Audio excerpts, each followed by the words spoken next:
What do you think it was about that situation or your experience that led you to actually taking action to succeed in that space?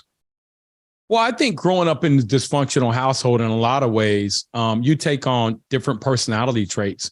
And so mine was at a young age, I felt like I had to provide because all I heard my parents argue about was money all the time. We didn't have groceries. I mean, imagine a 6-year-old kid literally going out here selling pencils at school so we can have food, right? It's a different level.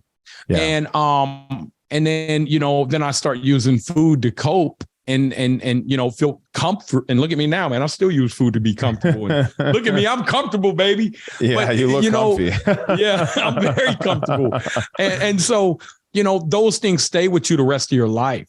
That's still something that I struggle with today is my eating. But man, I got to tell you, I love eating food, brother. I love it. You know, consciously, just like so many people know consciously that there's another way to use their money to create the life they want. But there's something that is in there that's holding you back. Either it's not enough motivation, there's not enough pain on the other side of what that's going to be, right? And you've got to go through that process and make a decision. You're yet to a point where you've decided that that's no longer the way you're going to live. That is just part of life. There's going to be things that we wish we could change them, but we don't want to change them enough until we get to that point where it's absolutely a must to do that. You know, speaking to the viewers, man, if you don't have money, if you're not financially secure, you're not headed there. I hate to be blunt, but man, you want to struggle. You want to be poor, just like I want to be fat. Because in reality, if I did not want to be fat, in 6 months, I could have washboard abs, man. Yeah. But I'm not willing to put that work in. And so there's nothing different about another human that can go out here and make it happen. But he or she decided to do it. And the same thing with money. And the top 1%ers will tell you it's because I made a conscious decision that I was going to be consistent and I was going to do it day after day after day after day. And at times when I felt like giving up and crying, guess what I did? I cried, but I didn't give up. I mean, I remember one time I'm sitting in my car, I got tinted windows, and the contractors come up to my car and, you know, wipe my eyes clear. And man, a contractor said, "Man, you crying?" I said, "Nah, man, I got something in my eye." He said, "What about your other one?" You know, and that's that. I realized at that point it was 4:00 and I had my schedule and I had 5 minutes. And I said 5 minutes to decompress. Well, the guy walks over to my car in that time, and guess what? I realized then the problem. The problem was I gave my mind 5 minutes to think about giving up. And for them whole 5 minutes, all it wanted to do was give up. And I said, I will never give you 5 more minutes to give up. And I packed my schedule so full of stuff because even after I started doing real estate, my first from 2005 to 2010, I accumulated 250 units. And by 2010, I was bankrupt, man. I lost everything.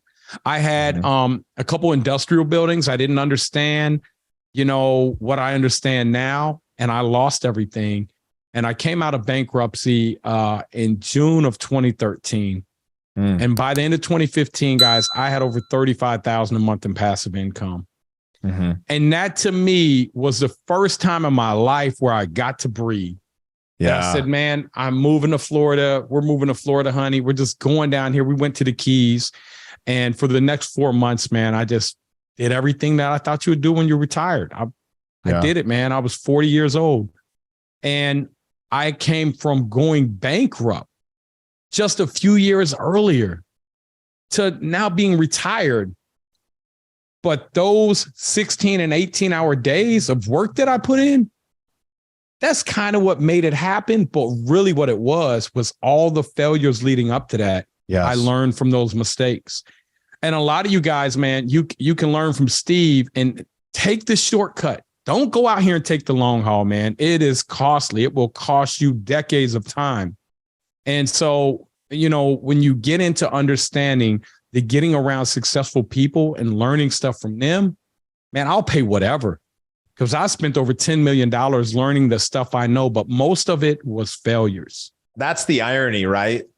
People want to go and try and fail and do it themselves. And they try to kind of, build their own way. And look, I think you can learn a lot from that. But when you decide to kind of get off your knees after getting knocked down so many times, you look around and say, who isn't falling over? Who didn't trip here? Who's already succeeding, right? The reason you were able to make so much passive income within 3-4 years of coming out of that situation was because you had a decade of experience compounded next to that lesson and a new motivation to go out and do it. Right. That's right. Back to what we were talking about earlier, when it comes to, people making the decision to do that, the beautiful thing is that when you name your number, you get to set that path of where specifically you want to go. And then you can start figuring out how you're going to get there. But the truth is, if you're listening to this and you're hearing it and you're not setting that target and you're not getting clear on that vision for what you want, then let's be honest, you're making a conscious decision to stay put. And it's totally cool. If you want to do that, and if you want to stay in that place, wherever it is, maybe you're making a crap ton of money, or maybe you're broke. Either one of those places are, obviously one's better than the other, but the whole point is that when you come to that place of making that decision to then step into the discomfort of learning something new, that's where great things really happen. So I feel like we've got a lot to talk about when it comes to kind of how you went about creating that. But I'm curious, at this point in your life, right? You've reached financial freedom. You've created passive income that supports everything that you'd want to do in your life. And I know you're a mission-driven guy, so you're going to continue working because that's what you enjoy doing. That's what fulfills you. Some people might want to kick back. Other people might want to go on vacation, and somewhere in between for everyone else. Tell me, what does that ultimate life vision look like? What are you working towards? What is this all for? And what are the kind of things that you get to enjoy today because of that work you've done, and the things that you're looking forward to experiencing in the future? No, great question. For me, once I became successful, it was more about what's your passion. And I always thought my passion was real estate, but my passion is teaching people real estate. So my goal is to help 10 million people become millionaires in real estate. Now, I know what you guys are saying, millionaire. Listen, man, you go get $1 million a day, you're broke. It's no money. And you may not think that if you don't have any money, but you get $1 million, man, you're going to be just fighting to try to hang on to it. That's no money.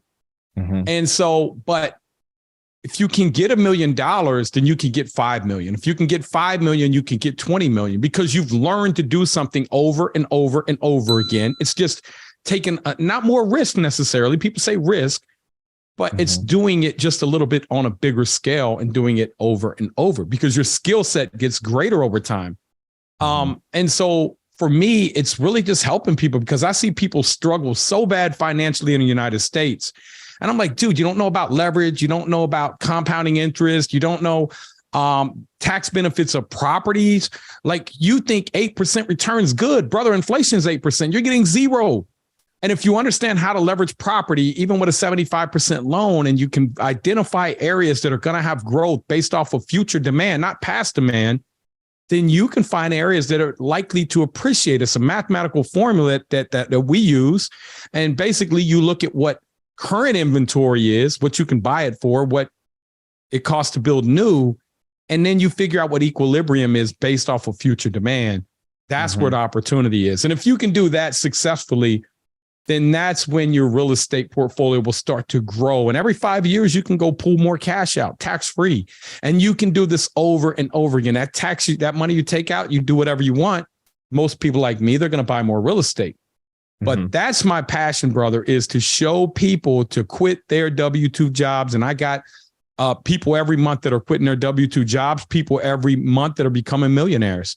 And that, to me, is more rewarding, because I know that didn't just change their life, that changed their kids' life. Now I'm teaching them about the infinite banking and other things that are generational. And to me, what more important is there to do? Like, if I go make another $5 or $10 million, my life's not going to change, man. But for that person to become a millionaire and quit their job, that's going to be meaningful 5 generations from now. The psychological shift that happens, Nate, when somebody realizes how to make money and how to invest and how to think like an investor, how to have the investor mindset, it changes everything for a lot of people in their life, because all of a sudden now that individual, you are an example to other people around you. Say, hey, well, if he can do it, I can do it. And so I think it's beautiful. I think when you actually can make that kind of change happen in the mind first, and then through the actions, through the strategies, through the tactics, that's where some really incredible things can happen.